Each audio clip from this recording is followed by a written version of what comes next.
किसान वाणी कार्यक्रम सुननी सभी श्रोता लोगन के नारायण दत्त पाठक एक नमस्कार। श्रोताओं, यो कार्यक्रम प्रायोजक छन कृषि एवं किसान कल्याण मंत्रालय भारत सरकार। श्रोताओं, चौमास में ज़्यादा बरखा होना कारण बहुत सारे फल वृक्षों के नुकसान पुज्जा, जै कारण किसानों के बहुत नुकसान झेलन पड़। बरसातक मौसम में फलदार पेड़ों जड़न में पानी ज़्यादा रोकना कारण उनार जड़ गल जेनी, ज़्यादा नमी कारण फंगस लग जा, बहुत सारे कीट पान है बचावा लीजिए पेड़न में अस्थायी घर बढ़ा लीनी, जो उनार फूल फल और तना के नुकसान पुजे दीनी। यूँ सबन है बचावा लीजिए पानी निकासी प्रबंध, फंगस है बचावा लीजिए नीमक तेलक छिड़काव, पेड़नक मृत और रोग लगी फांगनक छटनी, उर्वरकों का सही प्रयोग और खरपतवारनक नियंत्रण करण जरूरी है। जहाँ फलदार पेड़ने की नियमित निगरानी करते रहना चाहिए, तबे उनन के नुकसान हबे बचाई जा सकें। कार्यक्रम में हम आपको देखा गिल के बातचीत करते रहूँ। एल आपो के सुनने लग रहा एक कुमाऊनी लोकगीत, गायक कलाकार छन सुरेश प्रसाद। हिठो बोजी घास काटना पातल किनारा, हिठो बोजी घास काटना पातल किनारा, हाथ के दतुली थमे जोड़ी कमरा, हाथ के दतुली थमे जोड़ी कमरा। हिठो बोजी घास काटना पातल किनारा, हिठो बोजी घास काटना पातल किनारा, हाथ के दतुली थमे जोड़ी कमरा, हाथ के दतुली थमे जोड़ी कमरा।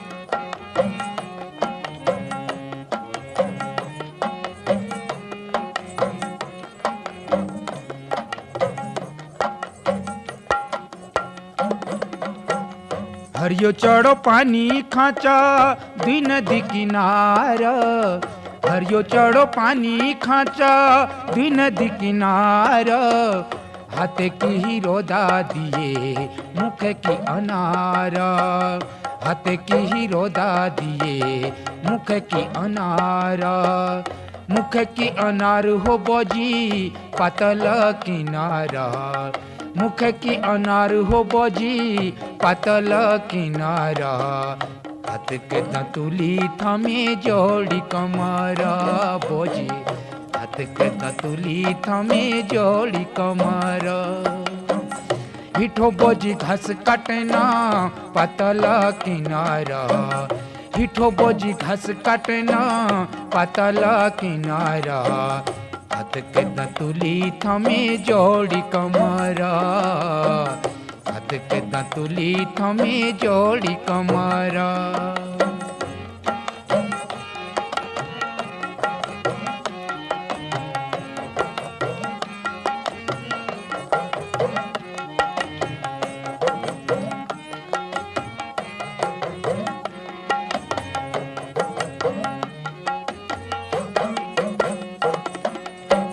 सूखा रूखा सेल बसे छाड़ी बेर घाड़ी, सूखा रूखा सेल बसे छाड़ी बेर घाड़ी, के पुछड़ लागी बोजी मेरो संग छाड़ी, के पुछड़ लागी बोजी मेरो संग छाड़ी, मेरो संग छाड़ी हो बोजी पातल किनारा, मेरो संग छाड़ी हो बोजी पातल किनारा, हाथ के दतुली थमे जोड़ी कमरा, हाथ के दतुली थमे जोड़ी कमरा।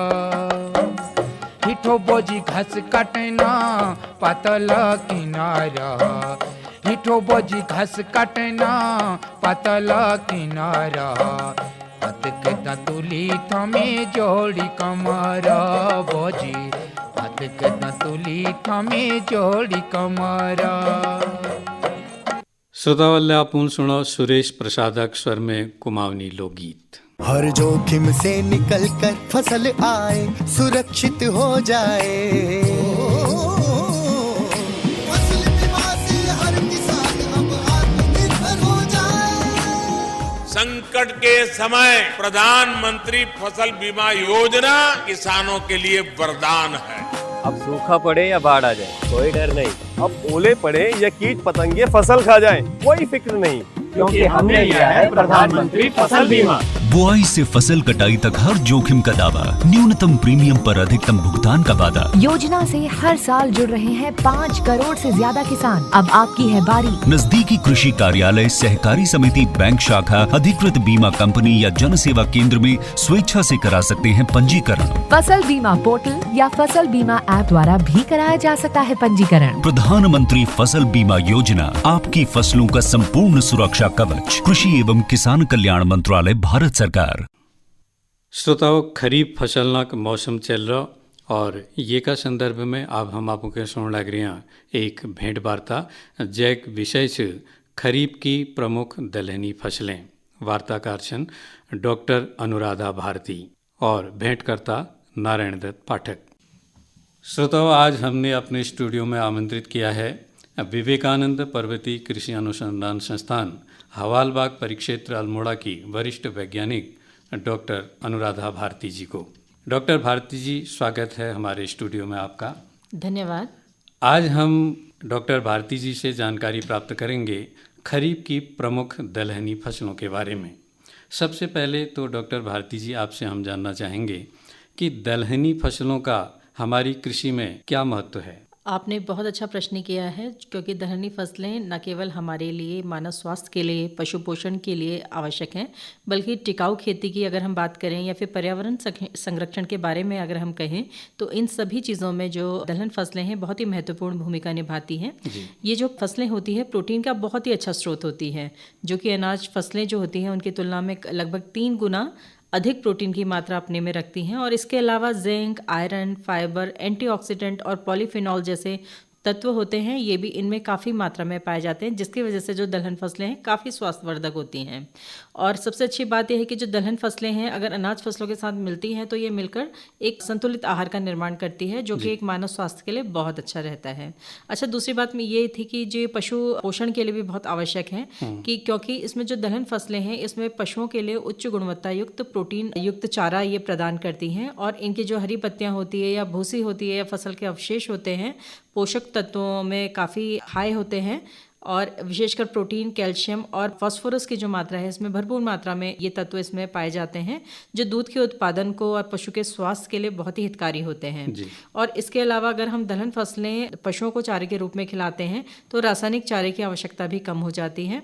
अब हम आपसे जानना चाहेंगे कि दलहन फसलें कृषि की टिकाऊता में किस प्रकार योगदान देती हैं। जो कृषि की दृष्टि से ये फसलें अगर हम बात करते हैं तो 70 से 210 किलोग्राम प्रति हेक्टेयर नाइट्रोजन मिट्टी में स्थिर करती हैं। तो ये 80% नाइट्रोजन की जो इनकी खुद की आवश्यकता है वो तो पूरी करती है ही, और इसके अलावा जो आने वाली फसल है उसके लिए भी ये काफ़ी सारा नाइट्रोजन जो है मिट्टी में छोड़ जाती हैं। तो इसके अलावा ये जो दलहन फसलें हैं फास्फोरस की उपलब्धता भी बढ़ाती हैं मिट्टी में, और जो इसकी दालों फसलों की जो पत्तियां होती है या फिर जो इसके तने हैं या जो भी इसका फोलिएज वगैरह होता है, इनके अपघटन से भी जो ह्यूमस बनता है उससे भी मिट्टी की संरचना में सुधार होता है, यानी कि मिट्टी की उर्वरा शक्ति में भी वृद्धि होती है। और इसके अलावा जो दलहन फसलें हैं आप इनको हरी खाद के रूप में भी इस्तेमाल कर सकते हैं। डॉक्टर साहब, पर्वतीय क्षेत्रों में खरीफ के मौसम में कौन कौन सी दलहनी फसलें प्रमुख रूप से उगाई जा सकती हैं। मुख्यतः गेहूं की खेती पर्वतीय क्षेत्रों में की जाती है। इसके अलावा काले रंग की सोयाबीन जिसको भट्ट कहा जाता है यहाँ पर बहुत ही प्रचुरता से उगाई जाती है। तो जैसे गेहूं की दाल है या फिर भट्ट की दाल है, यहाँ पे जो पर्वतीय भोजन प्रणाली है उसका बहुत ही अभिन्न हिस्सा है, और ये न केवल पोषण से भरपूर होती हैं ये दालें, बल्कि स्थानीय पर्यावरण के अनुकूल भी है और कम संसाधनों में ये बहुत अच्छी उपज भी देती है। डॉक्टर साहब, हम आपसे ये भी जानना चाहेंगे कि जो ये दलहनी फसलें हैं खरीफ के मौसम में जो उगाई जाती हैं, इनकी बुआई का जो उपयुक्त समय है वो क्या होता है। अच्छा, गेहूं और भट्ट और सोयाबीन की बुआई की अगर हम बात करें तो इनका सबसे उपयुक्त समय जो है 15 जून से 30 जून के बीच में होता है। अगर समय पे बुआई करें तो पौधों को मौसम की अनुकूल परिस्थितियां मिलती है, और जिससे उनकी जो बढ़वार होती है वो बहुत ही अच्छी प्रकार से होती है। अब बात आती है कि इन फसलों के लिए जो उपयुक्त मिट्टी है वो कैसी होनी चाहिए। सोयाबीन और भट्ट की खेती के लिए हल्की दोमट से लेकर भारी दोमट मिट्टी बहुत ही अच्छी मानी जाती है और मिट्टी का पीएच मान जो है 6 से 7.5 के बीच होना चाहिए। और अगर हम गेहूं की बात करें तो उनकी गेहूं की भूमि वैसे कभी भी जब की जाती है तो ऐसी भूमि पर की जाती है जहां अन्य फसलों की जो उपज है वो अच्छी नहीं आती है, लेकिन गेहूं की खेती के लिए जीवांशयुक्त बलुई दोमट मिट्टी बहुत अच्छी रहती है।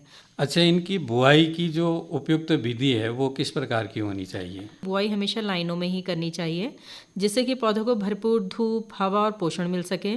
और पंक्ति से पंक्ति की दूरी इन दोनों ही फसलों में 45 सेंटीमीटर और पौधे की दूरी 10 सेंटीमीटर तक उपयुक्त है। और बीजों को लगभग 3 से 4 सेंटीमीटर तक गहरा बोना चाहिए। और ये ध्यान रखना चाहिए कि बुआई के समय खेत में पर्याप्त नमी हो ताकि जो फसल है उसका जो हमने बीज बोया है उसका अंकुरण काफ़ी अच्छा हो। जैसे कि आपने बताया कि इसमें जो लाइनों में बुआई करनी चाहिए, इसके लिए प्रति हेक्टेयर बीज की मात्रा कितनी होनी चाहिए? सोयाबीन और भट्ट के लिए जो बीज दर है 70 से 80 किलोग्राम प्रति हेक्टेयर उपयुक्त है और गेहूं के लिए 20 से 25 किलोग्राम प्रति हेक्टेयर हम इस्तेमाल कर सकते हैं, क्योंकि अगर हम इससे ज़्यादा बीज डालते हैं तो जो फसल है बहुत घनी हो जाती है जिससे पौधों को पूरा पोषण नहीं मिलता और पैदावार भी काफ़ी घट जाती है और साथ ही जो बीज का खर्च है वो भी काफ़ी बढ़ जाता है। दलहनी फसलों में खाद और उर्वरकों का उपयोग किस प्रकार से किया जाना चाहिए ताकि किसान भाई फसल अच्छी से अच्छी प्राप्त कर सकें? पर्वतीय असंचित क्षेत्रों में जो सड़ी हुई गोबर की खाद का प्रयोग है बहुत ही अच्छा लाभकारी माना जाता है और प्रति हेक्टेयर करीब 10 से 15 टन गोबर की खाद खेत में तैयारी के समय ही मिला देना चाहिए जी। अगर सिंचित क्षेत्र हो और पानी की उपलब्धता हो तो रासायनिक उर्वरकों का भी प्रयोग कर सकते हैं, जैसे कि गेहूं में 20 किलो नाइट्रोजन, 40 किलो फास्फोरस और 20 किलो पोटाश की दर से प्रति हेक्टेयर की दर से किसान भाई बहन इस्तेमाल कर सकते हैं। और भट्ट और सोयाबीन में 20 किलो नाइट्रोजन, 80 किलो फास्फोरस और 20 किलो पोटाश किसान भाई बहन यूज़ कर सकते हैं। और खादों को हमेशा अगर हम मृदा परीक्षण के आधार पर करें तो वो सबसे ज़्यादा उपयुक्त रहता है। अच्छा, इसके बाद सवाल आता है कि जब हम अच्छी फसल प्राप्त करना चाहते हैं तो खरपतवार और जो कीट हैं उनके नियंत्रण के बारे में सोचा जाए, तो खरपतवार नियंत्रण के लिए क्या उपाय किए जाने चाहिए? खरपतवार जो है खरीफ की फसलों में काफ़ी बड़ी समस्या रहती है। तो अगर सोयाबीन और गेहूं की बात करें तो बुआई के 25 दिन बाद पहली और 45 दिन बाद दूसरी निराई गुड़ाई बहुत ही ज़रूरी है। इससे न केवल खरपतवार समाप्त हो जाते हैं बल्कि मिट्टी में हवा का संचार भी होता है और पौधे भी काफ़ी स्वस्थ रहते हैं। और यदि किसान भाई बहन चाहें तो बुआई के 48 घंटे के अंदर डाइकोसुलम नाम का एक दवा आती है, उसकी 30 ग्राम मात्रा प्रति हेक्टेयर की दर से इस्तेमाल कर सकते हैं। और इसमें प्रति हेक्टेयर जो पानी है वो 500 लीटर पानी का इस्तेमाल करना पड़ेगा इस दवा को इस्तेमाल करने के लिए। डॉक्टर साहब, आमतौर पर हमारे पर्वतीय क्षेत्रों में सोयाबीन काफ़ी मात्रा में बोई जाती है, तो इनमें लगने वाले जो प्रमुख रोग हैं वो कौन कौन से हैं? सोयाबीन में तो लगने वाले प्रमुख रोग हैं, एक तो सर्कसपोरा लीफ स्पॉट कहते हैं जिसको कि हिंदी में कहते हैं मंडुकाक्ष पर्णचित्ती रोग, और दूसरा है श्याम व्रण। तो ये दो जो रोग हैं यहाँ पे काफ़ी ज़्यादा आते हैं। जो सर्कसपोरा लीफ स्पॉट या फिर मंडुकाक्ष पर्णचित्ती रोग है, इसमें पत्तियों पर मेंढक की आंख जैसे गोल धब्बे बन जाते हैं। तो किसान भाई बहन उसको आसानी से पहचान सकते हैं क्योंकि इसमें बाहर की तरफ एक भूरे रंग का छल्ला बनता है और अंदर ग्रे रंग का होता है तो ये दिखने में बिल्कुल मेंढक की आंख की तरह लगता है। इसके नियंत्रण के लिए किसान भाई बहन मैंकोजैब एक दवा आती है जिसका 2.5 ग्राम प्रति लीटर पानी में घोल बना के या फिर कार्बेंडाजिम का 1 ग्राम प्रति लीटर पानी में घोल बना के छिड़काव कर सकते हैं। और इसी तरह से जो श्याम व्रण है, इसमें भी जो पत्तियां हैं इसमें भूरे रंग के धब्बे हैं जो बाद में आपस में सारे मिल जाते हैं और पत्ती ऐसे दिखती है जैसे पत्तियां झुलस गई हों। तो इसके नियंत्रण के लिए भी मैंकोजैब या कार्बेंडाजिम, जैसे मैंने अभी ये पहले सर्कसपोरा लीफ स्पॉट में बताया, तो उसी तरह से इस्तेमाल कर सकते हैं। और सबसे अच्छी बात तो ये होती है कि अगर किसान भाई बहन रोगरोधी किस्मों का प्रयोग करें तो ये सबसे ज़्यादा बचाव इस तरह की किस्में देती हैं अगर किस्में हैं रोगरोधी हों। ये कौन कौन सी किस्में हैं? ये किस्में ये हैं जैसे वीएल सोया 89 है, 89, वीएल सोया 99, या भट्ट की भी ऐसी किस्में हैं वीएल भट्ट 201 या वीएल भट्ट 202 का प्रयोग आप कर सकते हैं। ये काफ़ी इन दोनों ही जो बीमारियों के लिए काफ़ी रोगरोधी हैं। गेहूं की जो फसल है उसमें भी बहुत सारे लोग लग जाते हैं, इनके लिए उपचार की क्या व्यवस्था होती है? जैसे गेहूं की बात करते हैं तो गेहूं में श्याम व्रण काफ़ी ज़्यादा लगता है और दूसरा जो बीमारी आती है गेहूं में ये है जड़ विगलन। तो ये दो बीमारियां गेहूं की फसल को काफ़ी नुकसान पहुंचाती हैं। जी। वैसे तो अगर श्याम व्रण की पहचान करनी हो तो जैसे मैंने बताया था कि इसमें धब्बे बनते हैं और ये जो बाद में झुलसी हुई अगर ये बाद में मिल जाते हैं तो पत्तियां झुलसी हुई सी दिखाई देती हैं और पौधे बहुत ही कमज़ोर हो जाते हैं इसमें। तो इसके लिए मैंकोज़ैब 2.5 ग्राम दवा का प्रति लीटर पानी की दर से छिड़काव करना काफ़ी प्रभावी रहता है। और जैसे मैंने बात करी थी, जड़ विगलन की बात करी थी, ये जो बीमारी होती है ये अंकुरण से पहले या बाद में दोनों समय में ये पौधों को नष्ट कर देती है। तो इसकी रोकथाम के लिए 5 ग्राम ट्राइकोडर्मा वेडी या फिर ट्राइकोडर्मा हार्जियानम प्रति किलोग्राम की बीज की दर से उपचार करना चाहिए। अथवा आप ये कर सकते हैं कि 2.5 ग्राम थिरम या कार्बेंडाजिम या दोनों के मिश्रण को 1:1 में मिलाकर प्रति किलोग्राम बीज की दर से उपचार करें। और सबसे इसमें ध्यान रखने वाली बात है कि आपके खेत में जल निकासी का प्रबंधन ज़रूर होना चाहिए। इन फसलों को कीट भी बहुत नुकसान पहुंचाते हैं, तो उनसे कैसे बचा जा सकता है? सोयाबीन और गेहूं की जैसे ये फसलें हैं, इसमें दो कीट बड़े प्रमुख हैं। तो पहला कीट है चूसक कीट। तो ये चूसक कीट क्या करता है कि ये पत्तियों के रस को चूसता है, जिससे सफ़ेद धब्बे बन जाते हैं। तो इनकी रोकथाम के लिए एक तो बुआई बिल्कुल भी घनी ना करें जी। और दूसरा, अगर बहुत ज़्यादा इनका इस तरह का कीट आपको दिखने लग गया और आपके पत्तियाँ सफ़ेद पड़ रही हैं ये चूसक कीट के चूसने से, तो आप इमिडाक्लोप्रिड 0.25 मिलीलीटर प्रति लीटर या फिर कार्बोटेप हाइड्रोक्लोराइड की 1 ग्राम दवा प्रति लीटर पानी में घोल बनाकर छिड़काव कर सकते। डॉक्टर अनुराधा भारती जी, आप हमारे स्टूडियो में आई और खरीफ की प्रमुख दलहनी फसलों के बारे में विस्तृत जानकारी हमारे श्रोताओं को दी। इसके लिए आपका बहुत बहुत धन्यवाद। श्रोतावल्ले आपून यो भेंट वार्ता सुनी। उम्मीद है कि आपों के अवश्य ये एक फायदो हल। जब खरीफ फसल ने बात चल रहे तो खरीफ फसलन में चौमासक बखत खरपतवार नग लीजिए बहुत अनुकूल बखत हूँ। खरीफ मौसम में उगाई जाने वाली फसलों के दगाड़ यूँ खरपतवार जमबेर पोषक तत्वों के अवशोषित कर लेनी, जय कारण फसलों के उचित पोषण नहीं मिल पान। ये लीजिए खेतों और बाग बगीचों बटी खरपतवारन के बखत बखत पर हटाते रोचे। कृषि और पशुपालन भारतीय अर्थव्यवस्था का आधार और आत्मा है। हमारे अन्नदाता जहां एक ओर अपने कठोर परिश्रम से अनाज उगाकर खाद्य सुरक्षा सुनिश्चित करते हैं, वहीं पशुपालन के जरिए अपनी आय भी बढ़ाते हैं। माननीय प्रधानमंत्री श्री नरेंद्र मोदी जी के नेतृत्व में सरकार इन दोनों क्षेत्रों को सशक्त बनाने के लिए लगातार प्रयासरत है। इस दिशा में उल्लेखनीय कार्य करते हुए प्रधानमंत्री किसान सम्मान निधि योजना के तहत छोटे और सीमांत किसानों को सालाना 6,000 रुपए की मदद की जाती है, जिससे 11 करोड़ से अधिक किसान परिवारों को अब तक 3.25 लाख करोड़ रुपए से अधिक की सहायता मिली है। पीएम किसान सम्मान निधि भारत के किसानों का बहुत बड़ा संबल बनी। उनके छोटे छोटे खर्चों के लिए ये किसान सम्मान निधि बहुत काम आ रही। पीएम किसान की 18वीं किस्त के रूप में आज प्रधानमंत्री द्वारा 9 करोड़ 40 लाख से अधिक पात्र किसानों को 20,000 करोड़ से अधिक की धनराशि सीधे उनके बैंक खातों में ट्रांसफर की जा चुकी है। इसी के साथ नमो शेतकरी महासम्मान निधि की भी 5वीं किस्त जारी की जा चुकी है, जिसमें महाराष्ट्र के 91 लाख से अधिक किसानों को 2,000 करोड़ से अधिक का अतिरिक्त लाभ मिलेगा। भारत सरकार की ऐतिहासिक 10,000 FPO योजना के अंतर्गत 9,000 से अधिक FPO का पंजीकरण सफलतापूर्वक संपन्न हो चुका है, जिनमें करीब 23 लाख मेहनतकश किसान शामिल हैं। प्रधानमंत्री नरेंद्र मोदी जी द्वारा 2020 में शुरू की गई एग्रीकल्चर इंफ्रास्ट्रक्चर फंड के तहत किसानों को 2 करोड़ रुपए तक की वित्तीय सहायता दी जाती है, जिससे विकसित भारत की आधुनिक कृषि अवसंरचना का विकास हो रहा है। वर्तमान सरकार गठन के 100 दिनों के भीतर 6,500 करोड़ की लागत से 10,000 से अधिक परियोजनाओं को मंजूरी मिली है। इसी अवधि में 7,516 परियोजनाएं पूरी हुई, जिसमें 1,929 करोड़ रुपए की स्वीकृत राशि शामिल है।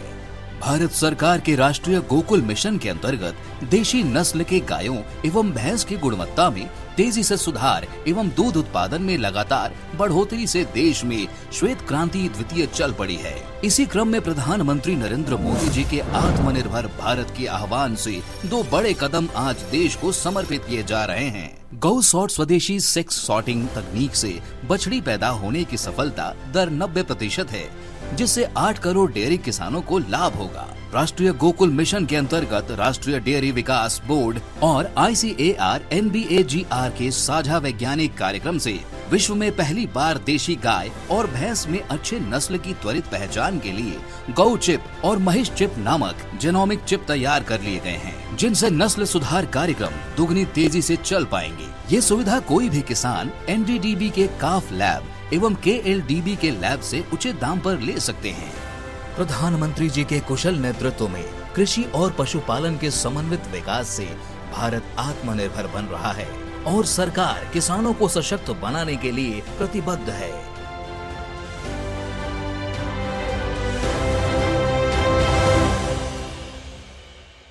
श्रोताओं, कार्यक्रम में अब हम आपको सुन लग रहे हैं एक क्षेत्र संकलित भेंट वार्ता। श्रोताओं, आज हम पूछ रहे हैं ग्राम बल्टा, ब्लॉक हवालबाग, जिला अल्मोड़ा में। आज हम बात करने लग रहे हैं यहाँ के सब्जी उत्पादक श्री सुरेंद्र सिंह बिष्टीजू दिखे। बिष्टीजू नमस्कार। नमस्कार सर। बिष्टीजू, सबन है पहली तो हम आपको थे यो जानना चाहन साग सब्जी उत्पादन करने का आपको प्रेरणा कहाँ बटी मिली? देखो, यह साग सब्जी करना प्रेरणा हमन के हमारे बुजुर्ग पहली बेटी को सब कुछ यह करते आ रही।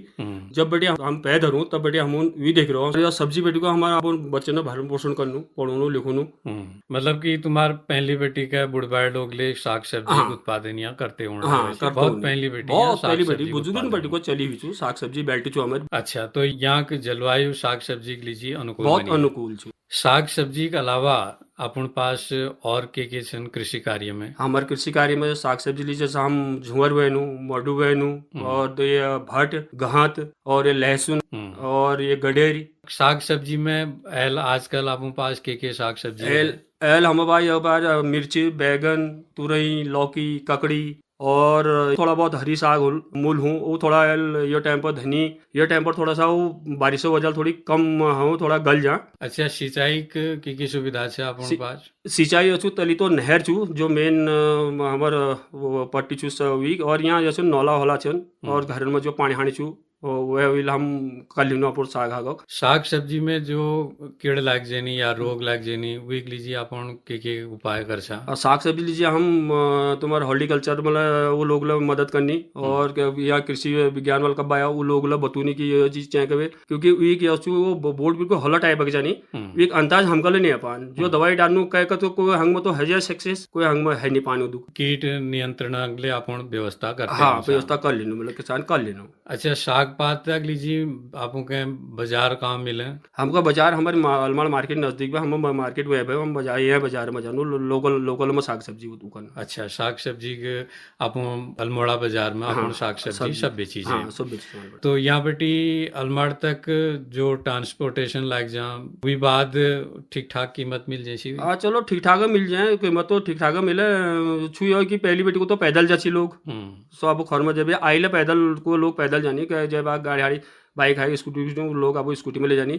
एक भाई छन हमारे मार्केट में नहीं, वो घर बेटी को खुद ले जानी साग पात या टेबुल ले जानी, इकट्ठे करते हुए सब ना आपको गाड़ी में ले जानी। तो वो लोगों को बहुत बहुत सहयोग छू। साग पाता के अलावा जो मसाल वगैरह होनी ये नरले उत्पादन आपको? मसाल एक धनी हमारे पास, एक धनी है, हल्दी है, मिर्चा हमारे है ही, और बगाए साग सब्जी में और चीज और ना मसालों में यह चीज है, और थोड़ा बहुत जो आप और मसाल मार्केट में थोड़ा बहुत खरीद लेने पर लोग करी लेनी बोलो। बिष्टी जो मोट अनाजन में अपन के लगा रखा है? मोट अनाज में हम मडू लगा रहो, मादेल लगा रहो, और ये भट गहत।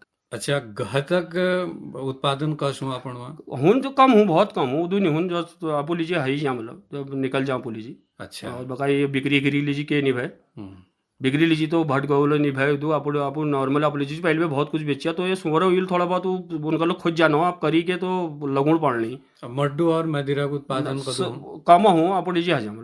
अब खेतन में जो खाद हुई कैसे प्रयोग कर कंपोस्ट खाद या हमारे कंपोस्ट खाद भाई पूर गोबर खाद भाई ऑर्गेनिक भाई। रोपाई के लिए आप लोगों ने ला धान नहीं? हाँ, धान रोपाई थोड़ा बहुत कर रहे हैं, ये बार धान रोपाई आप लोगों ने छोड़े ली, क्योंकि धान खेतन को मैंने तुमको पहले बता लो कि सुअर थोड़ा सा आतंक रो तो सब खन खुन जाना तो लोग मेहनत वजन है या वजह लोगों ने अपन वहाँ भट तक करे लो। दलहनी फसलों में की दाल आपको गोछाया? दाल वही भट, सोयाबीन और गहत। अच्छा, ये के अलावा और मसूर वगैरह नहीं लगा? मसूर कमच हुई है, मसूर ग्यूमा लगाई जा तो क्यों यहाँ बोण लगभग कम करेली। मांस आप ये लगाओ कम लगाओ, क्योंकि वो मांस हम जो रुपाई हैं रुपाई उनमें ढीकन में लगुचा तो रुपाई वजह थोड़ी कम आ गई। अच्छा, कभी आप उन खेता माटे जांच करा छे? हाँ, पहले एक बार है जांचला करे और उनका हमको सर्टिफिकेट मिलला छी। वो खेत में जांचा मिट्टी लिखी है अपनी को मृदा स्वास्थ्य कार्ड। हाँ बिष्टी जी, आप उन कुछ जानवर ले पाई छे नहीं? हाँ, जानवरला छन, के भैंस पायरो? भैंस छू बकार छन। तो दूध आप उन्हें लीजिए उनसे या बेचना लीजिए? ना ना, दूध अपने लीजिए, थोड़ा बहुत गाँव में कोई इसे अड़ोस पड़ोस में लगे दी नहीं इसके देनो, भैर नहीं बेचना। बकार का दूषण? बकार है फिलहाल 2-4 एक बकार छन, बस ज्यादा ना थन। अच्छा। हाँ कुल मिलाकर कृषि कार्य करते हुए आप उनके संतुष्टि छे? हाँ, किसी कार्य कर संतुष्टि छू, मेहनत छू। मेहनत तो करण जरूरी है हर चीज में। मेहनत जब मेहनत करोला आदमी तब तो वो फल मिला। जो लोग नई पीढ़ी छे आज, वो तो सब कृषि बटी दूर भाजन लग रही, दूर भाजनी किले की उनके नौकरी में बेहतर अपन भविष्य देखने में हूँ, लेकिन वहाँ परेशानी इनके देख बेर हूँ सोचने रही है पहले हम किसी काम अपन खेती काम छी तो वो असमंजस स्थिति में रोनी, तो उन्हें था आपको क्यों चाला? तो मैं नियस कोनो बच्चन के चलो यार तुम ये भैर जाना, अगर तुम अब खेती बाड़ी में ध्यान दिशा तो तुम इमे बेटी को जो तुम वहाँ नहीं कमाला वो तुम इमे कमाला। जैसे हम बुजुर्ग का करते हुए आ रही तो उसके तुम लोग एक हगिल बढ़ाओ, तो एक कृषि क्षेत्र या क्षेत्र जो जब तुम हगिल का तरक्की कर सकता। बिष्टी जी, बहुत बहुत धन्यवाद, आप उन बातचीत करी। धन्यवाद। श्रोतावल्ले आपुन सुनी ग्राम बल्टा विकास खंड हवालबाग जिला अल्मोड़ा के सब्जी उत्पादक कृषक श्री सुरेंद्र सिंह बिष्ट दगा करी गई यो क्षेत्र संकलित भेंट वार्ता। प्रधानमंत्री किसान मान धन योजना, मिलेगा पेंशन का सहारा, कृषक ना होगा बेसहारा, जुड़ेगा खुशियों से नाता, कटेगा सुख से बुढ़ापा, सुरक्षित होगा अन्नदाता, सुरक्षित होगा अन्नदाता। प्रधानमंत्री किसान मान धन योजना से लघु सीमांत किसानों का भविष्य होगा सुरक्षित और 60 वर्ष की आयु से 3,000 रूपए मासिक पेंशन होगी सुनिश्चित। 55 रूपए से 200 रूपए की मासिक किश्त देकर प्रवेश कर सकते हैं 18 से 40 वर्ष तक के किसान। इस अंशदायक योजना में सरकार देगी बराबर का योगदान। सभी किसान भाई बहन इस योजना के लाभ के लिए जन सेवा केंद्र में जाएं और अपना निशुल्क नामांकन कराएं। प्रधानमंत्री किसान मान धन योजना, अन्नदाता के परिश्रम को संबल, पेंशन से सुरक्षित उनका कर। कृषि एवं किसान कल्याण मंत्रालय, भारत सरकार द्वारा जनहित में जारी। पिछले 7 वर्षों में खेती को आधुनिक और किसानों को आत्मनिर्भर बनाने के लिए कई निर्णय लिए गए। छोटा किसान बने देश की शान। पीएम किसान योजना का पूरा खर्च भारत सरकार वहन करती है। इसके तहत लाभार्थी किसानों को हर साल 6,000 रूपए की सम्मान राशि 2,000 रूपए की 3 समान किस्तों में सीधे उनके बैंक खातों में हस्तांतरित की जाती है। किस्तों की जानकारी किसानों को SMS के माध्यम से दी जाती है। आत्मनिर्भर भारत की पहचान, प्रगतिशील और समर्थ किसान। श्रोताओ, आप बखत है गो आजक प्रश्न पूछणक और आजक प्रश्न छ खरीफक प्रमुख दलहनी फसल को छन। प्रश्न एक बार फिर नोट कर लिया, खरीफक प्रमुख दलहनी फसल को छन। ये उत्तर हम अपन अगला कार्यक्रम में दून और यह पिछाड़ी कार्यक्रम में हम पूछे एक प्रश्न पूछ रहा छी। प्रश्न छी ढिंगरी मशरूमक फसल चक्र कतुक दिनक हूँ। ये एक सही उत्तर छ 45 बटी 60 दिनों। ये एक सही उत्तर हमन के लेख बेर भेज राखो। ग्राम और पोस्ट ओखरानी जिला पिथौरागढ़ बटी गोरख सिंह मेहताल। श्रोताओ, अगर आपू के यो प्रश्नक उत्तर मालूम छ तो आप जरूर हमन के लेख बेर भेजिया। हमार व्हाट्सएप नंबर छ 9411101122 या फिर आप चिट्ठी द्वारा ले हमन के उत्तर भेज सकछा। वही लीजिए पत्र छ किसान वाणी कार्यक्रम द्वारा केंद्र निदेशक Akashvani Almora, pin code number छ 263601। श्रोताओ, आप आजक हमार किसान वाणी कार्यक्रम इत्तिला संपन्न हूँ। भो आपके फिर भेंट हुए, तब तक अगली जी नारायण दत्त पाठक का आज्ञा दियो। नमस्कार। यो कार्यक्रमक प्रायोजक छी कृषि एवं किसान कल्याण मंत्रालय, भारत सरकार।